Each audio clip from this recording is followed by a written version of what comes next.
Hello दोस्तों, आज के वीडियो में हम देखेंगे कि जो लैब होता है उसमें मेन कौन कौन से इंस्ट्रूमेंट हैं जो यूज होते हैं। ठीक है, तो आइए हम बात करते हैं कि लैब में यूज होने वाले इंस्ट्रूमेंट के बारे में। तो पहला इंस्ट्रूमेंट जो होता है वो टेस्ट ट्यूब का होता है। ठीक है दोस्तों, टेस्ट ट्यूब क्या होती है? एक कांच की रॉड होता है। देखिए कांच का ऐसे छोटा सा होता है जो यहाँ से इस तरीके का बना होता है। ठीक है, कांच की एक टेस्ट ट्यूब होती है। इसमें कोई भी केमिकल या कोई भी सब्सटेंस डालते हैं जो कि लिक्विड होता है। ठीक है, या कोई टेस्ट परफॉर्म करना है, या यूरिन का सैंपल लेना है, या कोई ब्लड का सैंपल सेंट्रीफ्यूज करना है, तो हमें टेस्ट ट्यूब का यूज करना होता है। ठीक है, अब हम बात करेंगे दूसरा, टेस्ट ट्यूब होल्डर क्या होता है। टेस्ट ट्यूब होल्डर एक ऐसा इंस्ट्रूमेंट है जो कि टेस्ट ट्यूब को पकड़ने में हेल्प करता है। मान लीजिए टेस्ट ट्यूब में हमने कोई ऐसा केमिकल रखा है या लिक्विड रखा है जिसे हमको गर्म करना है, हीट करना है। तो अगर हम स्प्लिट लैंप से हीट करेंगे तो उसको ऐसे डायरेक्टली पकड़ के टेस्ट ट्यूब को तो हीट नहीं कर सकते, तो उसको हमें किसकी ज़रूरत पड़ेगी? हमको ज़रूरत पड़ेगी टेस्ट ट्यूब होल्डर की। ठीक है, टेस्ट ट्यूब होल्डर होता है, इसका जो पकड़ने वाला होता है वहाँ पे लकड़ी का बना होता है और यहाँ पे टेस्ट ट्यूब को पकड़ने वाला होता है। ठीक है, टेस्ट ट्यूब को ऐसे पकड़ लेता है, मान लीजिए टेस्ट ट्यूब को इस तरीके से पकड़ लेता है। ठीक है, तो ये हमारा टेस्ट ट्यूब होल्डर हो गया। अब दूसरा हम देखेंगे टेस्ट ट्यूब रैक। जो टेस्ट ट्यूब रैक होता है उसको टेस्ट ट्यूब रैक इसलिए बोलते हैं क्योंकि उसको इसमें टेस्ट ट्यूब को रखा जाता है।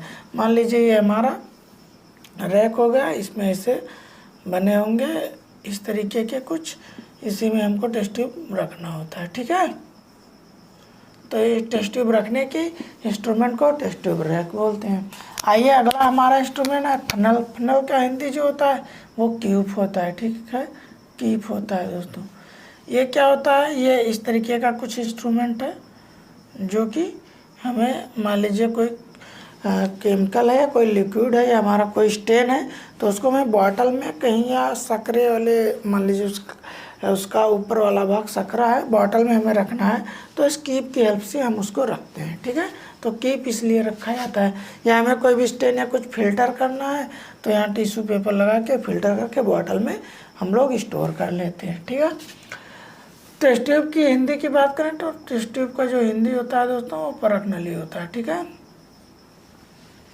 अगला जो इंस्ट्रूमेंट है वो बीकर। बीकर किस काम में आता है? बीकर जो होता है वो मेनली आता है प्रिपरेशन ऑफ रिएजेंट। ठीक है दोस्तों, रिएजेंट को बनाने में बीकर काम आता है। ये कांच का होता है इसमें। ठीक है, इसमें 200 ml, 250 ml, 300 ml ऐसे लिखे होते हैं, उसमें मार्क लगा होता है।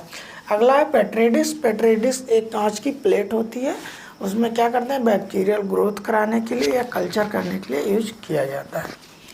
स्टेरिंग रॉड क्या होता है? स्टेरिंग रॉड ये होता है, मान लीजिए हमने किसी बॉटल में कोई केमिकल हमें मिक्स करना है या कोई पाउडर फॉर्म में था उसको बनाना था, तो लिक्विड में पाउडर फॉर्म डालेंगे तो उसको अच्छे से मिक्स करने के लिए स्टेरिंग रॉड की हेल्प लेते हैं। ये पतला सा रॉड होता है। ठीक है, इस तरीके के रॉड जैसे। अगला है हमारा ग्लास स्लाइड। ग्लास स्लाइड सभी दोस्तों ने देखा होगा। जो ग्लास स्लाइड होती है एक पतली सी ग्लास की बनी होती है कांच की, इसी को हम लोग ग्लास स्लाइड बोलते हैं। स्लाइड में इस पर बहुत सारा काम, इसी पे स्मीयर बनाया जाता है। कोई भी हम लोग चाहे स्पुटम हो या कोई ब्लड का है, इसी पे बनता है। तो स्लाइड सभी लोग जानते हैं। इलेक्ट्रॉनिक बैलेंस क्या होता है? अगर हम लोग लैब में हैं तो कोई भी पाउडर फॉर्म में है या कोई केमिकल है उसको बैलेंस करना है उसको, तो इलेक्ट्रॉनिक बैलेंस होना चाहिए। ठीक है, इलेक्ट्रॉनिक बैलेंस मतलब जो कि तौलने नापने वाला एक इंस्ट्रूमेंट है जिसे हम लोग इलेक्ट्रॉनिक बैलेंस बोलते हैं। अगला जो इंस्ट्रूमेंट होता है वो दोस्तों वो सेंट्रीफ्यूज होता है। सेंट्रीफ्यूज इक्विपमेंट किसे बोलते हैं? एक मशीन होती है जिसमें हम लोग सैंपल को सेंट्रीफ्यूज करते हैं। इसमें सेंट्रीफ्यूगल फोर्स लगता है। ठीक है दोस्तों, सेंट्रीफ्यूगल फोर्स लगता है। एक इसमें टर्म होता है दोस्तों आरपीएम।